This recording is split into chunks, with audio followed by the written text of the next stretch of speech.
Hello, everyone, and welcome to Bet the Edge. Thanks, everyone, watching our NBC Sports YouTube channel. I am Vaughn Dalzell, joined by Drew Disnick, as always, and we have a great Week 5 to recap, Drew. I was shocked to see favorites going 6-1 against the spread in the 1 o'clock slate windows, but I think the public and most people watching were pretty pumped by that. How did you do earlier today, and what were some takeaways from early games? Ooh-wee. Yeah, homies did pretty dang well. They did.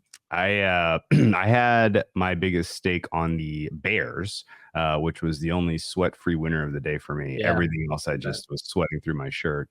Overall, it was a pretty blah day for me outside of the Bears. Not like bad, but like just pretty much 500 across the rest of my card. But I will say that a lot of my season-long takes did not age well in week 5. Yeah. Some of my preseason stuff I was excited about, players, teams, did a little bit of belly flopping. And I think looking across the landscape, it feels like I thought Sam Darnold and Jaden Daniels' money in the MVP pool was dead money. Turns out no, they're very live. But I did not think we were going to see wire to wire, no doubt, for Kevin O'Connell and Coach of the Year. But boy, oh boy, does he have a very strong hold on that market right now.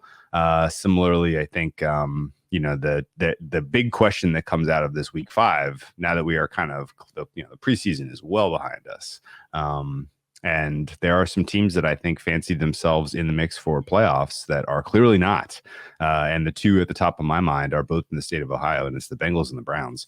The Browns feel closer to quitting than the Bengals do. Surely the Bengals put up a 38-point effort today, and outside of the missed field goal in overtime, like they probably should have won that game against the Ravens. For sure. But 1-4 now and 0-3 at home. I'm not sure what saves that season. Feels like the Browns pretty much ready to pack it in. Bills all of a sudden in trouble, although the Jets kind of continuing to give them room certainly helps. Big win for the Packers and their hopes in terms of getting some semblance of footing in a very competitive NFC North. The kind of the big question swirling for me is what happens to these teams that are now clear losing records, and do they have the interest to dig in and try to just save their seasons, or is this now about evaluating players down the roster? The biggest upset of the day in terms of what it means for the playoff picture is the Niners losing to the Cardinals and falling to 2-3. Wow. The 1 seed is right there for the taking if you want it in the NFC, and it surely feels like the Vikings want it. Yeah, that was one of the more head-scratching finishes for me. I mean, Jordan Mason fumbling there in the red zone for the Niners. The game was in the bag for them. I mean, certainly the Bengals too.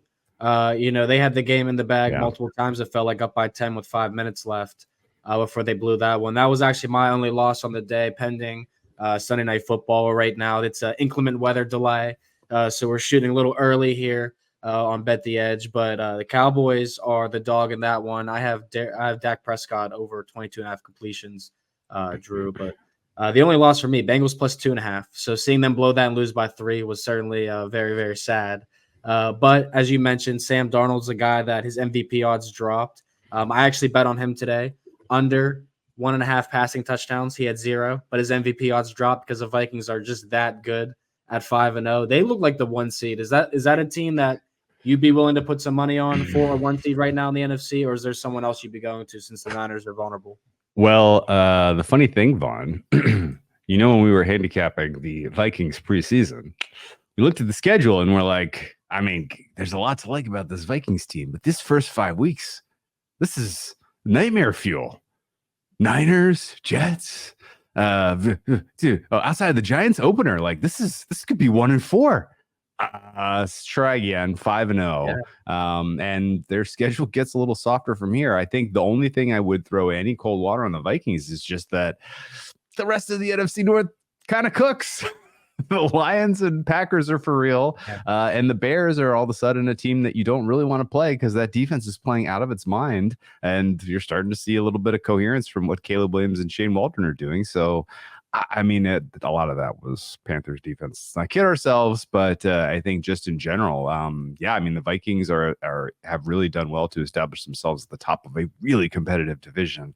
I don't know that I think they can go wire to wire. I still have some questions about, some of the repeatability and just really Sam Darnold not turning into a pumpkin this year. But yeah, he seems to have the system and the offense working well, and this was a true test against a team that had really excellent coverage, and he passed the test with flying colors. So well done to him and them.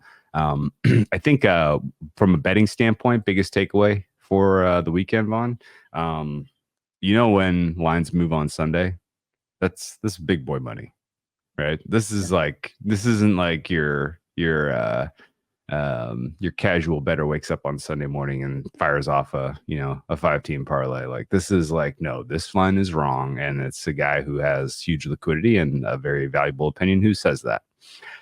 A lot of the market moves this morning, specifically on the sides, did not go down well.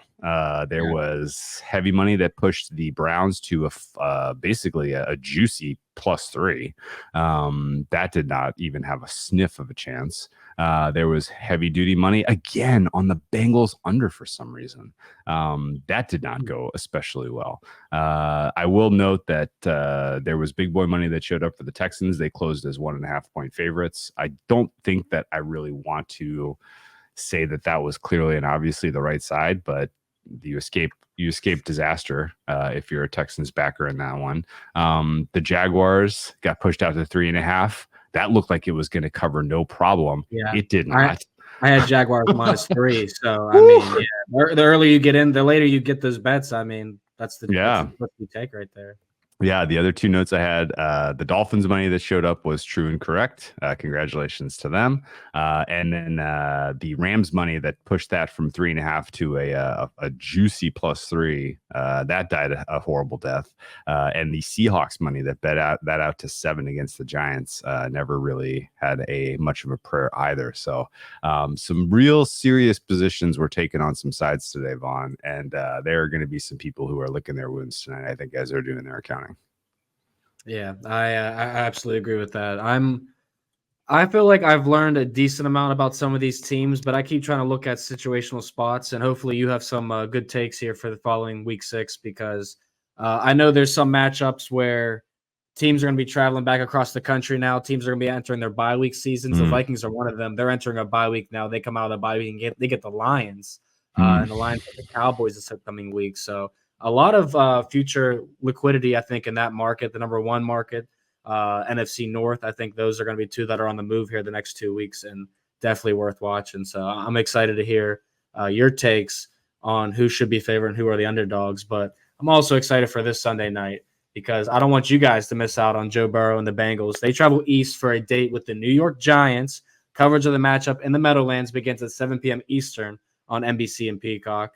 The Giants had a phenomenal win. I mean, blocking a field goal, taking it to the house. I mean, it was insane. That was pretty cool. And as I said, I mean, Joe Burrow, after that game too, Drew, he was saying, we are not a championship team right now. We are going to get this figured out. We will be making the playoffs. And I mean, I hope so. Because I'm thinking about getting some of their money in my pocket for the following week. But there are a few games we're talking about week 6. So where do you want to open us up at with the week 6 opening?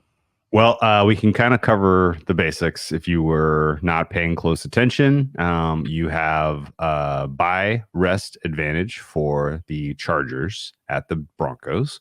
You have a bye rest advantage for the Titans hosting the Colts. You have bye rest advantage for Detroit, who will be on the road at Dallas. And you have bye advantage for Philadelphia, who will welcome the hapless Browns to the link. There are a couple of bad travel spots this week. Arizona in a nasty travel spot, playing in an early game in Green Bay, coming off of that hugely emotional win at San Francisco. I wouldn't want to touch Arizona with even if you gave me a couple free points, if we're being honest. Houston is in a diabolical travel spot against a very weak opponent in New England, and the biggest travel disadvantage will be Pittsburgh at Las Vegas. We do not have a semblance of what will happen with that market yet, but just to keep that in your just for accounting purposes, those are the big interesting spots. I in general, I'm going to have a tough time adjusting for just defensive quality this week. There were so many defensive scores and so many high leverage plays that really kind of masked sort of the true strength of defenses this week, special team scores as well. And so it's tough for me to really kind of look at this board and kind of go bananas here. But I definitely think that you got to start with a good hard look at the numbers that are right around 3, and the Bears being 2.5-point favorites hosting a Jaguars team that finally gets off the schneid is intriguing to me. Definitely a good, kind of strength on strength with Bears defense against Jags offense and vice versa. Weakness on weakness with I guess weakness for the Bears offense against the Jags defense. You like the Bears in that matchup? I think. Well, I look at 2.5 and I kind of assume that's not going to be there all week. That's probably going to 3. That's my general read. I like the Jags. I mean, I was on the Jags -3 in Trevor Lawrence today over passing yards. It was his birthday, so I kind of felt like that was a customary play. You're 0-4. You've lost like 9 straight games, and you're at home. I mean, come on, you have to show something. But I kind of feel like it's a travel spot where that benefits the Jags. I mean, they're the most traveled team when it comes to London, right? And you were a big Jags supporter the past 2 years, so I'm kind of surprised that you aren't quick to jump on them here in this spot. Yeah, that's true. And I guess ultimately the neutral, I should have mentioned it this is in London. And so it is a neutral site game. So you got to adjust and not give Chicago home field advantage there. But really it's the next week where the Jags get a full week of being in London and then welcome a team like the Patriots to play in their adjusted time zone. That's usually, but Patriots are such a sad sack. It's tough to really think you're going to get much of an advantage on the market in that one. But no, I know the Jags Bears game is going to be super interesting to break down and dying to get a sense of what the market thinks about the Jaguars after that very unconvincing win against the Colts. The Niners Seahawks, I think, is one we need to talk about a little bit. Absolutely. The Seahawks had a chance to take care of business against the Giants team that was missing Malik Neighbors. And instead of taking care of business and moving themselves into the clear top spot in the NFC West, they fumbled the bag. And it was a very uneven performance from this defense now 2 weeks in a row, and a lot of personnel being missing. I think we're starting to scratch our heads. Is it really just the personnel, or is there still a huge learning curve for Mike McDonald with this unit? The fact that Daniel Jones basically was able to move the ball on you pretty competitively and almost 6 yards per play for the Giants in this one, only the one turnover, and it was a fumble that was a little fluky. The Seahawks have to be feeling a little sick to their stomachs here. They probably should have lost more convincingly even than a 29-20 loss. The Niners, I think, are going to be on a little bit of a let's send a message type of mindset on Thursday would be my guess, because that was a pretty inexcusable loss at home to a Cardinals team that you had clearly in hand. So my guess is that's coming off a 3. What's your opinion there? Yeah, it was 2.5 when I was looking at it, because I was thinking honestly of placing a Jaguars and Niners wagers before Sunday's game started for week 5 because I thought those lines were going to be on the move. And the fact that the Niners lost and the Seahawks lost, I think that's why we're just seeing a juice 3 now. But that line should probably be more out in the 4.5 to 5.5 range, in my opinion. I think the Niners are clearly a better team than the Seahawks, and despite all the injuries, they're starting to overcome them. Brandon Ayuk finally had the big breakout game that a lot of people have been waiting on, so that's a good sign for them. But Seattle, I didn't like them heading into that game. I felt like it was a very fishy line when they were hosting the Giants. But the New York Giants, Drew, there's no way they should have been averaging that 6-7 yards a clip for them. There's no way Daniel Jones should continue to move them. So Brock Purdy this is a game where I think his props are going to be good, but the Niners are just a better team to be trusting on short rest, in my opinion.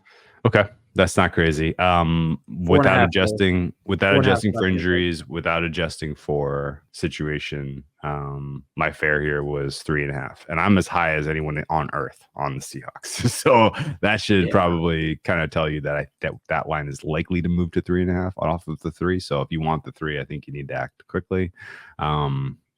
Yeah, that one's tough, man. They've seen Geno Smith enough times to be able to contain him, but I would say too the Seahawks team total might be a look that I might look at for this one because I do think the Niners defense will step up and play. But we were talking a little bit beforehand about Jaden Daniels' offensive rookie of the year odds, and this guy's basically shutting down that conversation already. A little bit over a month into the season, but they got the Ravens, who got that big win. The Ravens line probably would have been a little bit smaller favorites if they would have lost that game to the Bengals today, but the holder.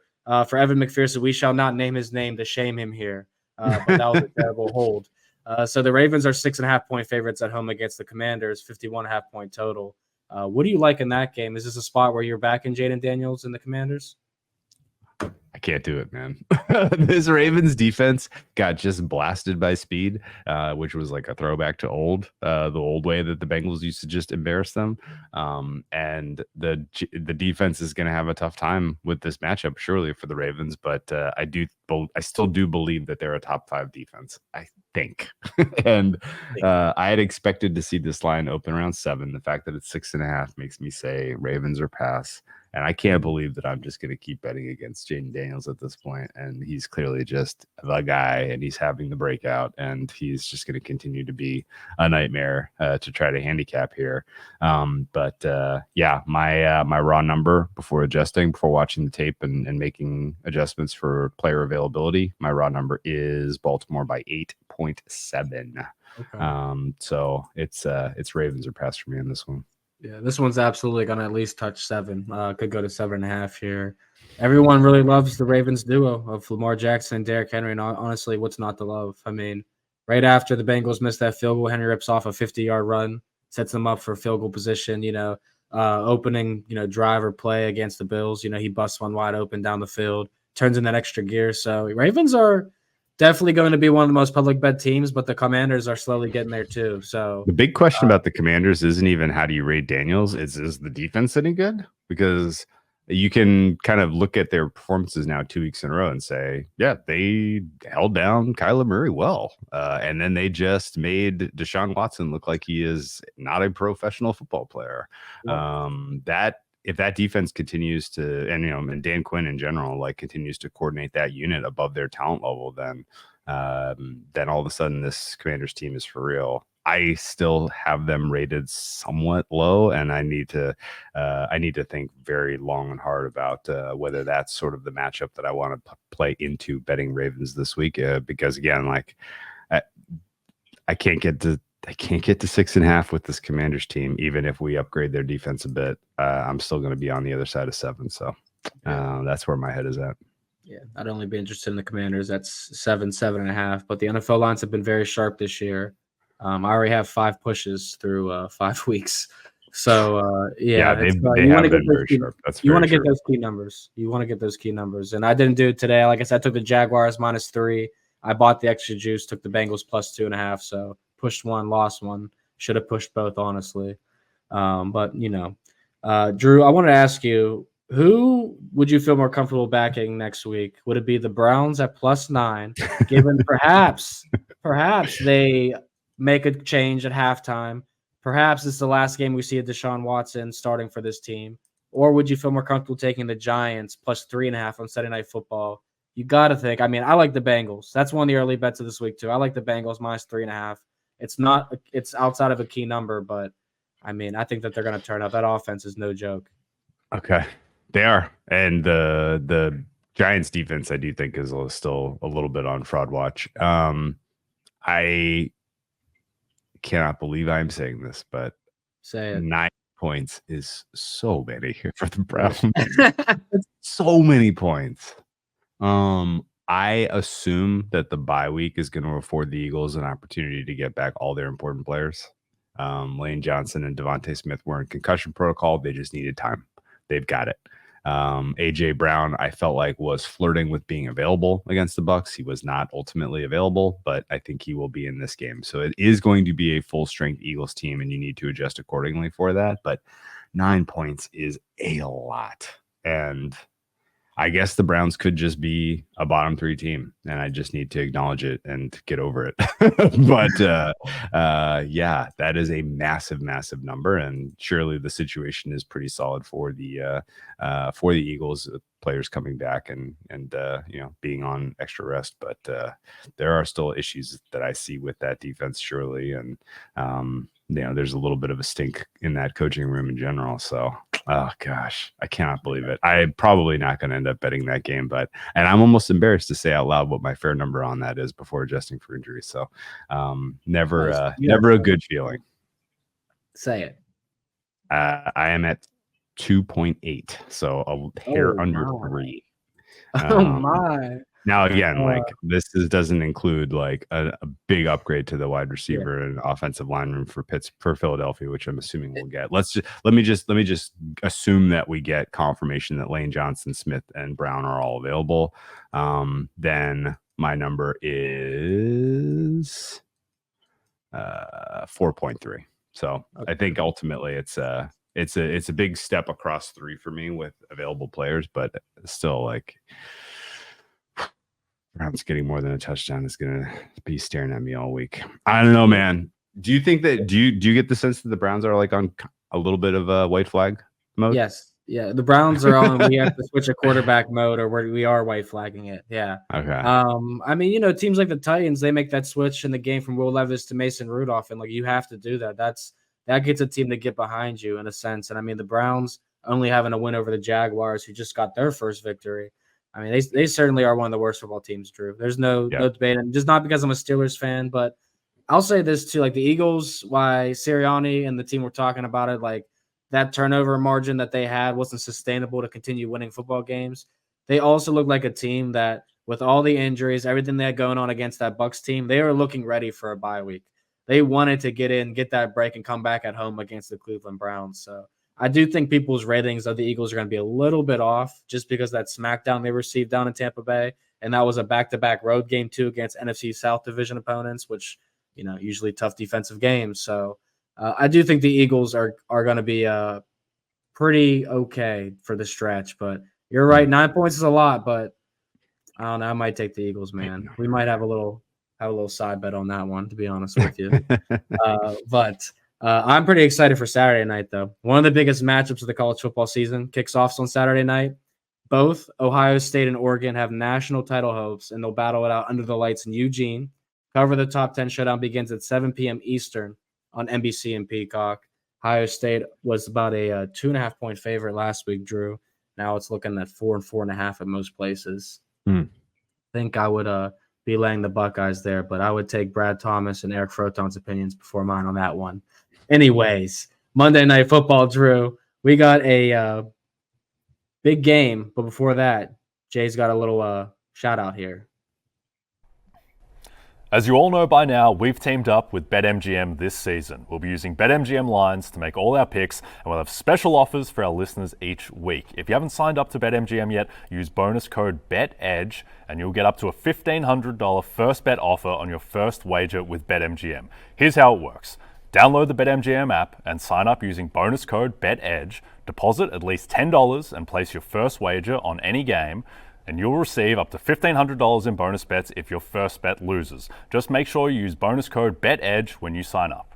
See BetMGM.com for terms. 21 plus only. U.S. promotional offers not available in New York, Nevada, Ontario, or Puerto Rico. Gambling problem? Call 1-800-GAMBLER. Available in the U.S. Call 877-8-HOPE-NY or text HOPE-NY 467-369 in New York. Call 1-800-NEXT-STEP in Arizona, 1-800-327-5050 in Massachusetts, 1-800-BETS-OFF in Iowa, 1-800-981-0023 in Puerto Rico. First bet offer for new customers only, subject to eligibility requirements. Rewards are non-withdrawable bonus bets that expire in 7 days in partnership with Kansas Crossing Casino and Hotel. Don't forget, if you haven't signed up for BetMGM yet, use bonus code BETEDGE and get your $1,500 first bet offer today. And we are back, Drew. Let's break down some Monday Night Football. I'm excited to take the New Orleans Saints plus 5.5 at the Chiefs. That's one of my Circa Vegas picks here. We're looking at a potential 4-1 week, but we will see what happens here. The Chiefs are a team, man. They're like the Minnesota Vikings of old. Not this year's Vikings, of course, but the old Vikings that can't win by more than 9 points and they don't lose by more than 9 points. The Chiefs all within 7 points for their win margin this year, but the Saints are also a team with 2 losses by a total of 5 points the last 2 weeks. So what's your breakdown here? Can the Saints stay within the number, or do you like the Chiefs? Well, I am still holding on to a shred of possibility that the Saints are good. I know that the 2 losses the last 2 weeks were both tough, particularly like now that we kind of know Atlanta has some real juice. The fact that the Saints probably should have won that game, you know, they're probably a top 10 team. I think they're probably a top 10 defense. And if you're protecting Derek Carr, then you're going to have an opportunity to succeed in this game against the Chiefs team that has a clear top 10 defense, but an offense that has really struggled to put it together coherently for a lot of this season. It's been as much as it is possible, it's been a down year for Patrick Mahomes, who of course is still undefeated, but it's been a down year for him just in terms of quality of performance.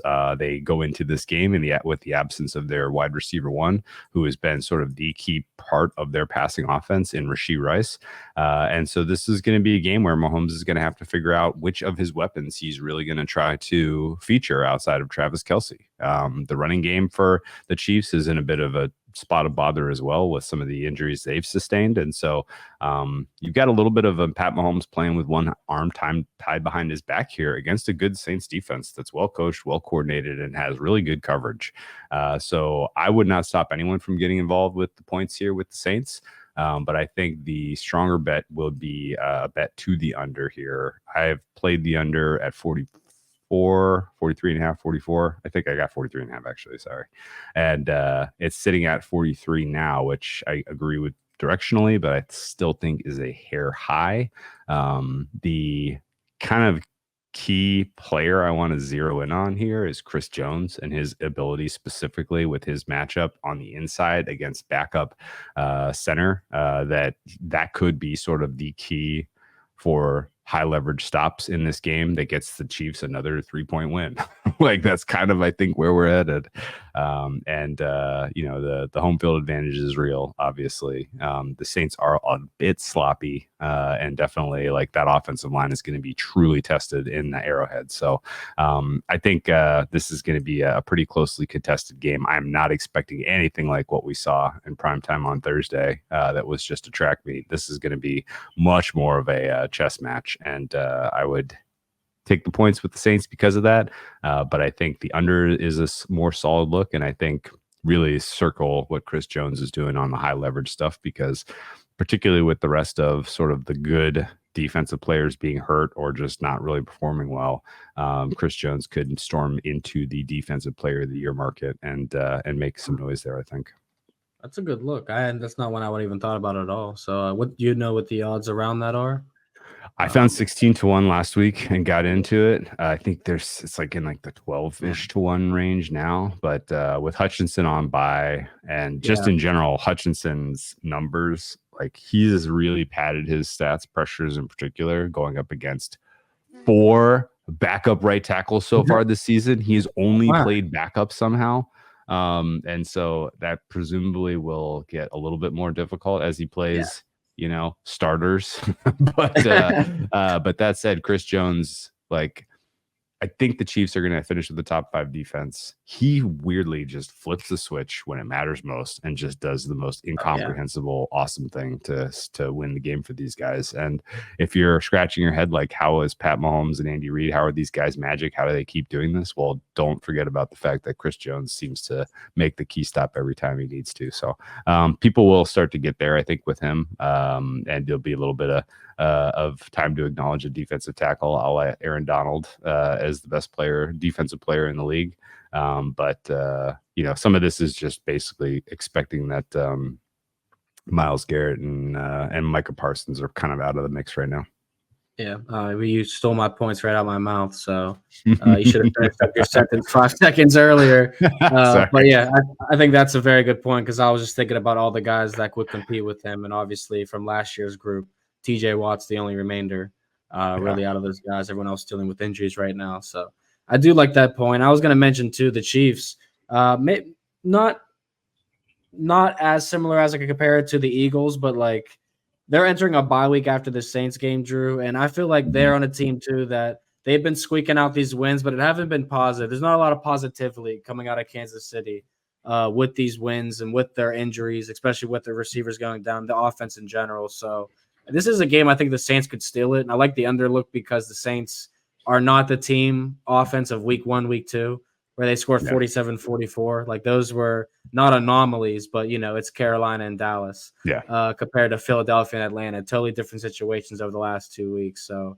I'm not shocked to see you like the Saints, but I know you were on them last week on the money line against the Falcons and didn't take the points. So that stung. That was a rough ending there. Any other looks you want to say before we get out of here? Boy, I mean, I think Monday Night Football in general, I think sets up well for a second half under, regardless of who's winning at half. But yeah, that if you missed 43.5 and you're looking at 43 and you're like, yeah, that's kind of a key. I don't, 23-20 that's gonna hit a certain number of times, and you want to instead wait for the scripted portion of the offense to come and go. If the Chiefs catch the Saints off like by surprise, it's going to be in the scripted portion where they have looks for the wide receivers not named Rashee Rice. The Saints just haven't seen film on it yet, right? And so there's a decent chance you could have like a higher scoring first quarter here, and then this game could settle into a real sleepy malaise. So I think if you missed your 43.5 on the under and you want some skin in this one, getting involved live or getting involved second half seems realistic to me. I'm glad you said that about the first quarter too, because one of the angles I definitely took a look at hard for this game, and I still might play it, I haven't decided yet, was the Saints first quarter spread. The Chiefs have not covered a first quarter all season. Wow. And I was on them last week because this was something I've been watching, and I figured entering the Chargers game they were going to come out a little more focused, a little more scripted. Justin Herbert's banged up. They take advantage. They were down 10-0 in the first quarter, and that game was a half a point spread. So, luckily caught the Chiefs first half plus 7.5. They covered that, ended up coming back and winning the game. Also caught that. But I think the Saints, too, would be a good look here in the first quarter. So I'm with you. I think that's a good way to look at this and live bet this game. But the Chiefs predominantly over the last year and a half, 2 years have been one of the best second half under football team. So we can get that one in our pockets too, Drew. Good stuff as always. It was good seeing you. It's been a while, my friend. Yes. See you on X, out there traveling, living life lavishly.